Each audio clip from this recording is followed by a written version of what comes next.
Survivor series war games खत्म हो चुका है and it was absolute banger. लेकिन दोस्तों सर्वाइवर सीरीज से बड़ा सवाल यह है कि वो काले कपड़ों वाला शख्स कौन था जिसने दोस्तों आज सर्वाइवर सीरीज के मेन इवेंट की ऐसी की तैसी कर दी है। यहां दोस्तों बात कर ली जाए वॉर गेम्स के बाद की, तो पॉल हेमन ने उस बहरूपिये के ऊपर कमेंट किया है जो कि वीडियो के एंड में मैं आपको बताऊंगा। इसके अलावा दोस्तों क्या ये वाकई में सैथ रॉलिंस है, इसके ऊपर भी हम डिस्कशन करेंगे। और गाइस यहां बात करेंगे रोमन रेंस के फ्यूचर की भी, क्योंकि यहां हमें बताया गया था कि रोमन रेंस का फ्यूचर पता चलेगा मेन इवेंट में, और उनके ओपोनेंट के बारे में हमें पता चलेगा कि अगले साल की मेनिया में किसको वो फेस कर सकते हैं टाइटल के लिए। वो चीज भी हमें दोस्तों आज पता चली, तो फास्ट डिस्कस कर लेते हैं दोस्तों हुआ तो हुआ क्या वॉर गेम्स में। तो सबसे पहली चीज थी दोस्तों महिलाओं का वॉर गेम्स मैच, जिसके अंदर दोस्तों बेबी फिश टीम जो थी उसे दोस्तों एडवांटेज था। यहां सबसे पहले देखने को मिलता है रिंग में शॉर्लेट और जो आस्का है वो लड़ते हुए नजर आती है, जहां फिर दोस्तों बेबी फिश टीम में से ईओ स्काई आती है। मैच आगे बढ़ता है और ईओ स्काई की तरफ से हमें काफी तगड़ा मूव सेट देखने को मिलता है। इसके बाद दोस्तों हम लोगों को देखने को मिलती है बाकी की कंटेंडर्स रिंग में आती हुई, एक एक करके दोस्तों सारी की सारी महिलाएं जो है रिंग में आ जाती है और हर कोई दोस्तों अपने अपने टाइप का वेपन लेकर आ रखा था। जैसे कि ईओ स्काई ढक्कन लेकर आ रखी थी कूड़ेदान का, और कायरी सेन दोस्तों चेन लेकर आ रखी थी। मैच के अंतिम क्षणों की बात करूं तो एंड में दोस्तों हमें ये चीज देखने को मिलता है कि एजे ली, रिया रिप्ली सब रिंग के अंदर आ चुकी है। एंड में आती है लैश लेजेंड जो कि काफी तगड़े तरीके से डोमिनेट करती है, लेकिन दोस्तों उनकी डोमिनेशन तब फेल हो जाती है जब शॉर्लेट फ्लेयर का फाइनली सपोर्ट आता है रिया रिप्ली के लिए। दरअसल दोस्तों वहां जो हमारी आस्का है ना वो मिस्ट करना चाहती थी रिया रिप्ली को, लेकिन शॉर्लेट ने साइड हटा दिया और वो मिस्ट लैश लेजेंड की आंखों में चली गई। और इसके बाद चीजें बदली, जहां दोस्तों हमें ईओ स्काई की तरफ से एक तगड़े वाली डाइव जो कि हर साल वो लगाती है, इस बार उन्होंने थोड़ा सा डिफरेंट किया, स्वंटन बॉम्ब लगाया। वही दोस्तों कूड़ेदान को अपने सर के ऊपर बांध कर दोस्तों उन्होंने ये डाइव लगाई जो कि काफी क्रेजी थी, जिसे देख दोस्तों बैकी काफी भयभीत हो जाती है। उनके ऊपर ये डाइव नहीं लगी थी तो भागने की कोशिश करती है, सारी महिलाएं उन्हें पकड़ लेती है, रिपटाइड भी लगता है। और इसी के साथ साथ दोस्तों उन्हें लगता है एजे ली का सबमिशन, और ब्लैक विडो दोस्तों शायद से उसका नाम है उस सबमिशन का, और उस पर दोस्तों उन्होंने टैब आउट कर दिया। यहाँ दोस्तों बेबी फेस टीम जो है जीत गई है, और इस तरीके से दोस्तों पहला मैच रैप्ड अप हुआ। तो यहाँ मैं इस मैच के ऊपर कमेंट करूँ तो क्या करूँ, ये बहुत ही बैलेंस्ड मैच था। इसके अंदर दोस्तों मुझे कोई कमी नहीं लगी, इवन डाइव स्मूथ थी ईओ स्काई की, सब कुछ सही था। और अब दोस्तों जो पुरुषों का वॉर गेम था उससे एक्सपेक्टेशन डबल हो गई थी मेरी। और इसके बाद दोस्तों जो अगला मैच था उसने तो मुझे बिल्कुल चौंका दिया, और मैंने आपको कहा था इसके अंदर कुछ बड़ा होगा और कुछ हुआ भी ऐसा ही। हुआ क्या दोस्तों कि ये था Dominik versus John Cena. John Cena कभी भी डोमिनिक मिस्टीरियो से हराए नहीं जा सकते। डोमिनिक मिस्टीरियो का दोस्तों सुपरस्टार लेवल उतना नहीं है, लेकिन इसके अंदर दोस्तों इतने सारे इंटरफेरेंस हुए कि जॉन सीना दोस्तों इसमें हार गए। इस मैच के अंदर दोस्तों होता क्या है कि शुरुआत में दोस्तों डोमिनिक मिस्टीरियो इंजरी की एक्टिंग करते हैं, बिल्कुल वैसे जैसे पेंटो को इंजरी आई थी वैसे वो एक्टिंग करते हैं, और रेफरी को लगता है कि वाकई में इंजर्ड हो चुका है, मैच को थोड़ी देर के लिए वहां रोक देते हैं। इस दौरान दोस्तों रैक्वल एंड रॉक्सन परेज ने अपना अपना फिनिशर वहां जॉन सीना को लगा दिया। तो जॉन सीना को दोस्तों उन्होंने अपना अपना फिनिशर लगा दिया, रेफरी ने देखा बकायदा, जिस पर दोस्तों जब डॉम 619 लगाते हैं इसके ठीक बाद रेफ समझ जाता है कि यार इसने तो एक्टिंग की, तो वहाँ वो पिन फॉल नहीं लेते हैं। वो कहते हैं तुमने गलत किया डॉम।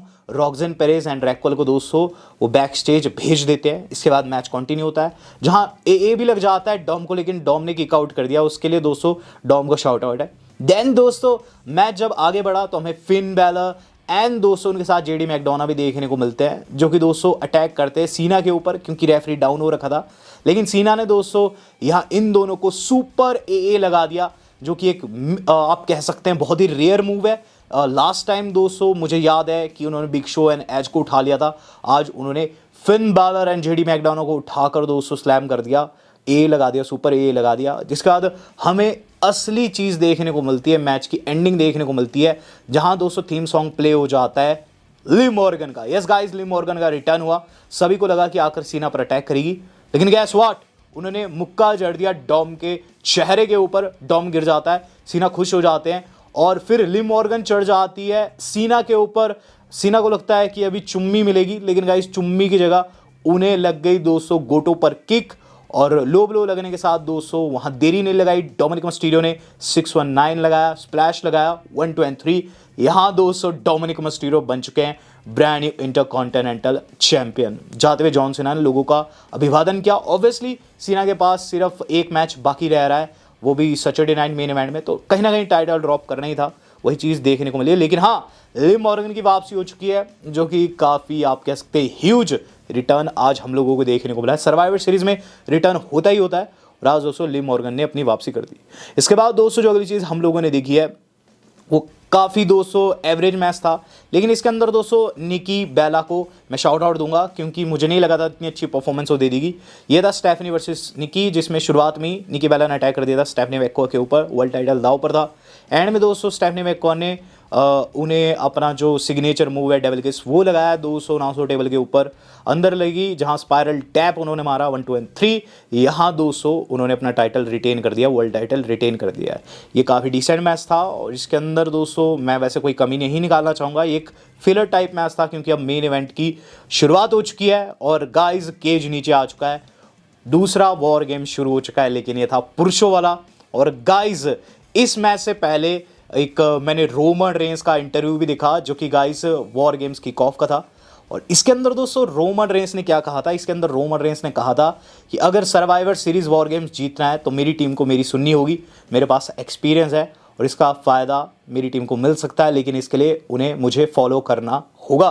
तो गाइस ये मैंने देखा, और उसके बाद दोस्तों ये वॉर गेम शुरू हुआ मेरे सामने, और इस मैच के अंदर दोस्तों बहुत ज़्यादा मज़ा आया, क्योंकि दोस्तों इसके अंदर कुछ एक मोमेंट्स ऐसे थे जो कि काफ़ी सैवेज थे।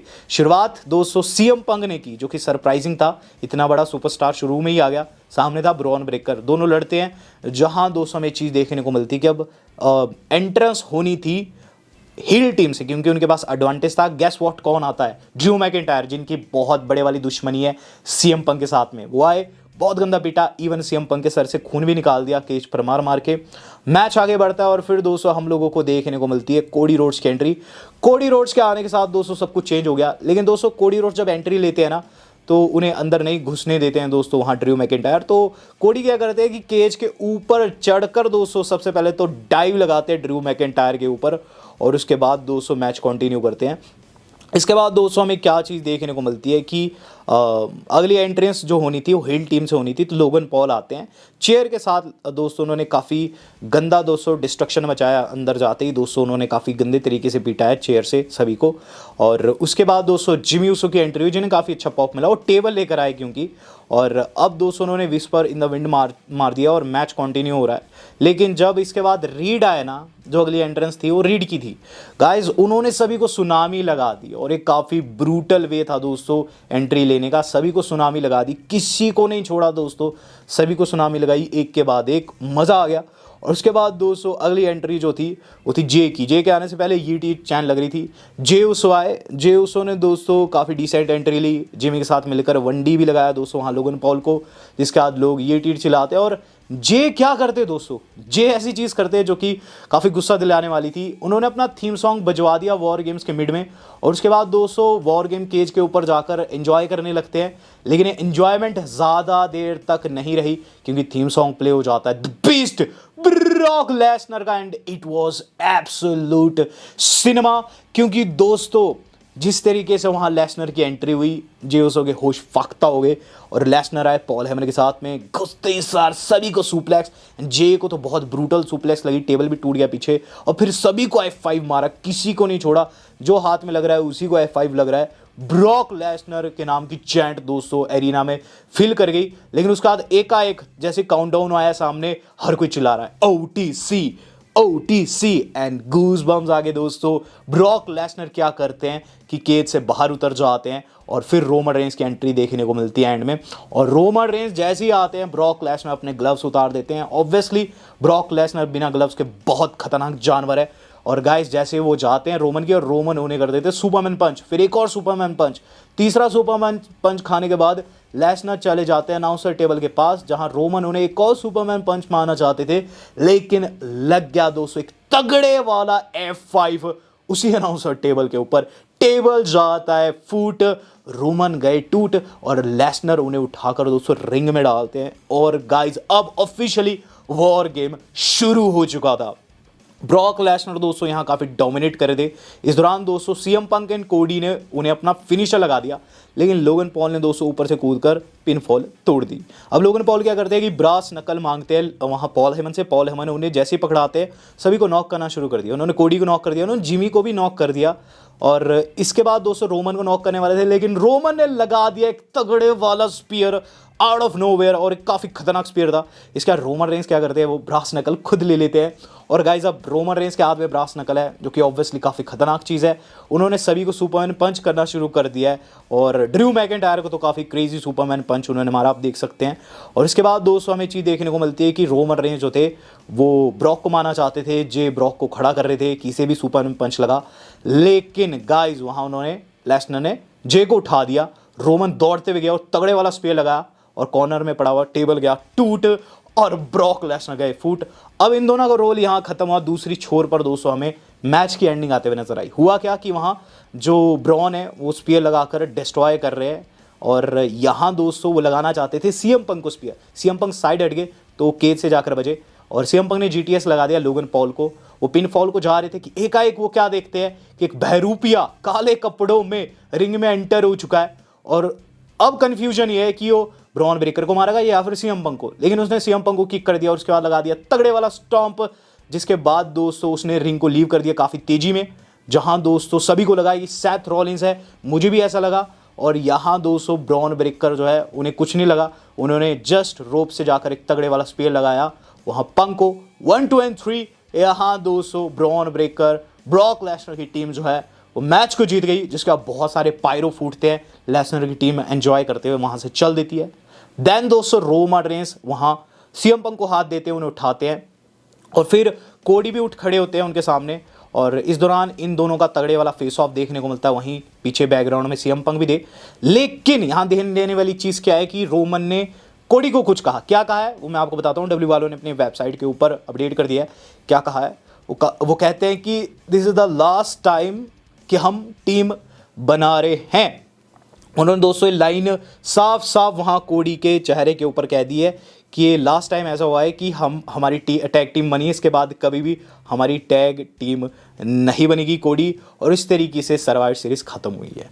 तो गाइज यहाँ दो चीज़ें हैं जो कि मैंने ऑब्जर्व की है आज की वॉर गेम से। सबसे पहली चीज़ तो ये कि कोई एक बंदा है जो कि दोस्तों ज्वाइन कर चुका है विजन को, लेकिन ऑफ एयर पॉल हेमन से जब पूछा गया तो उन्होंने कहा कि वो उस शख्स को बिल्कुल भी नहीं जानते हैं, उनको कोई भी आइडिया नहीं है कि ये ब्लैक कपड़ों में जो शख्स था, बहरूपिया जो था मास्क वाला, ये कौन था। तो पॉल हेमन ने दोस्तों अपना पल्ला झाड़ दिया है, लेकिन दोस्तों मुझे क्या लग रहा है कि ये सेथ रॉलिंस नहीं है, ये दोस्तों ऑस्टिन थ्योरी है। क्योंकि दोस्तों ऑस्टिन थ्योरी पर इससे पहले न्यूज़ आई थी कि वो इन फ्यूचर विजन को ज्वाइन कर सकते हैं, हालांकि ऐसा नहीं हुआ। इसलिए दोस्तों मुझे ऐसा लग रहा है कि ये सेथ रॉलिंस नहीं बल्कि ऑस्टिन थ्योरी है, क्योंकि दोस्तों सेथ रॉलिंस एक्चुअल में इंजर्ड है, और जिस तरीके से इसने मूव किया ना, बिल्कुल सेथ ऐसे स्टॉम्प नहीं लगाते, और इतनी तेजी से बाहर चला गया। सेथ तो इंजर्ड है, इतनी तेजी से बाहर जाना किसी इंजर्ड सुपरस्टार के लिए वैसे भी पॉसिबल नहीं है। तो दोस्तों ये ऑस्टिन थ्योरी है मेरे हिसाब से। प्लस वहीं रोमन की बात करूं तो मुझे दोस्तों अब ऐसा लग रहा है कि रोमन पंक के पीछे नहीं बल्कि कोडी के पीछे जाएंगे, क्योंकि कोडी को उन्होंने अच्छा खासा सुना दिया है कि अब हमारी टैग टीम नहीं बनेगी। बड़े तो समय ही बताएगा। लेकिन आपको क्या लगता है दोस्तों कि ये बहरूपिया कौन है, एंड रोमन रेंस किसको पिक कर सकते हैं पंक एंड कोडी में से? वेल ये आज का बहुत बड़ा सवाल है। Do let me know. Video मेरी आज कितनी थी, आज तक इतना ही। धन्यवाद। शब्बा खैर।